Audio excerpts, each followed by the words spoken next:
How do you have the courage to be authentic? This is Dr. Liz from Sex Positive Psych. This is Cathy Bartuli from the Intimacy Dojo. And it's a great topic. Like, how do you just find... We all want to be authentic. We want to be around people that are authentic. Mm-hmm. And it's scary. It's so scary, especially in relationships. Mm-hmm. You know, there's this very particular type of person and particular type of relationship that we're all supposed to want. Mm-hmm. And for me, I saw this when I got married. I married someone who was perfect on paper. You know, he was older. He was someone who was a big figure in a hobby that we shared. He was the person everyone wanted to date, and he wanted to marry me and have the kids and do the standard life thing.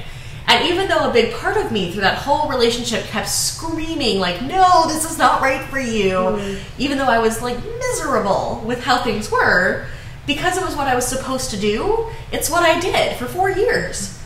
And it took so much to overcome that fear of, what if this is like the best I ever get? Yeah. And if I turn it down, I never get anything better. I never get anything better. What if no one wants the real me? Yeah. What if the real me is not someone lovable? Well, and I think we're so conditioned in our society to check off the shoulds and ought tos. We don't always check in with what actually is for us and what we want. And I know for a long time when people would ask me, my mom was meant really well, but when I was little, she would tell me, I would say, I'm tired. She's like, no, you're not tired. Yeah. Or I'd say, I'm hungry. She said, no, you're not hungry. And so I didn't know how to trust myself. And someone would ask me, what do you want? And I'd be like, you better tell me because I'll get it wrong. And it takes courage just to know what it is that you want or who you are. Like, being authentic starts with knowing that, and that process of, okay, I can be present with myself just as I am without painting a picture of something else. It can be terrifying. Yeah. A question I ask people a lot is, if you could do anything and no one would judge you, what would it be? And I think that helps us get past those blocks of the shoulds and the oughts. Yeah. That if we can remove ourselves from a space where anyone would judge us for what we're doing, we're able to find that more authentic voice. Yeah. I do a lot of work with people, Rick Wilkes and I at Thriving Now. We do a lot of work with people that have been traumatized, and they've been traumatized out of knowing their body. So we teach them body yes, body no, because a lot of times, if you ask somebody what they want, they physically don't know how to determine that. So we actually calibrate them. We have them imagine that someone is going to come up to give them a hug. And we first imagine it's someone you love hugging, that you really want to hug. And imagine it and notice what you feel in your body. Like, I feel warm here, I feel open, I feel like all relaxed. That is how, and everybody's a little different, but really feel the sensations, not the thoughts about it, but the sensations in your body, like warm, tingly. If you're saying, oh, I feel happy, how do you know you feel happy? What do you sense in your body? That's your body yes. And then we say, just imagine kind of clear the palate, and imagine someone that shake or whatever. And now imagine someone you're not comfortable hugging comes up and wants to hug you. And not. Yeah. Notice what you feel in your body, like close, withdraw, whatever it is. That's your body no. Notice what it feels like. Pay attention. Okay, now clear the palate. And now imagine someone comes up to you that might be a body maybe. Like you're like someone that you're not sure if you're ready to hug yet. You're not sure if you're like, they're definitely not a no, go away, but they're not a oh yes. They're like the casual like distance pat hug. Yeah, but imagine they're about to hug you, and notice your body. My body feels like it's yeah. It's not closed down. It's not open, but it's kind of like fluctuating. Like it's ambivalence. Yeah. And again, everybody has different sensations. Actually, do this for yourself, and then take a nice deep breath. And I always would like to end with imagining the person you love hugging you again. Imagine they're hugging you, and just let yourself feel those feelings.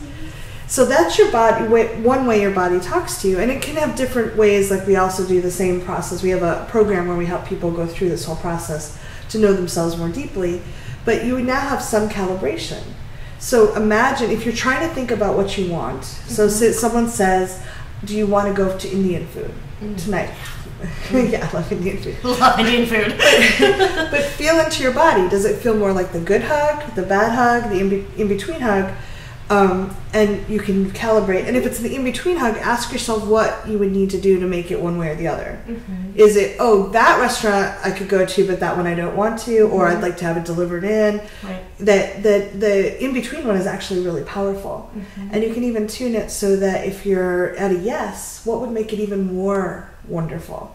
And when you start practicing that in your head and sharing that with other people, that's a real you. Yeah.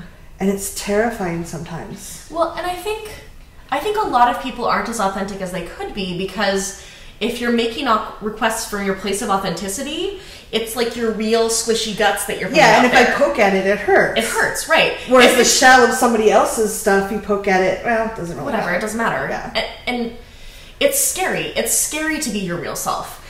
There is so much more risk involved in an emotional way to be your real self, to be authentic, and to put yourself out there. And at the same time, you're never going to have a good connection if you're pretending to be someone you're not. Yeah. And it feels very lonely. I know for many, many years, I pretended to be the person I thought I needed to be loved. And even when someone said they loved me, it didn't land because I wasn't being really me. Yeah. So it was like, oh, you don't really love me. You love this pretend person I'm trying to be. Right. And so it felt very sad and lonely and distant from people. And the thing I tell folks is, most people I talk to who are afraid of being authentic, they're worried about rejection and how that would feel.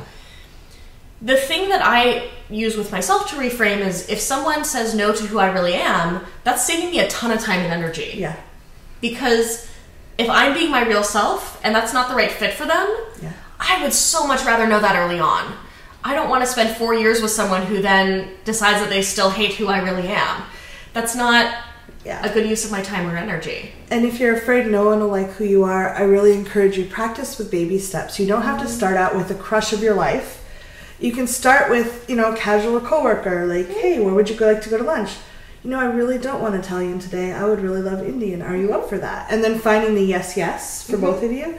Just start practicing with small things. You don't have to just suddenly pour your guts out on all other people. Yeah. And practice your vulnerability with friends that you trust. I think that a lot of us only think about our vulnerability in context of romantic relationships. But I think that, especially from a solo poly perspective, a lot of my closest connections emotionally are with my friends.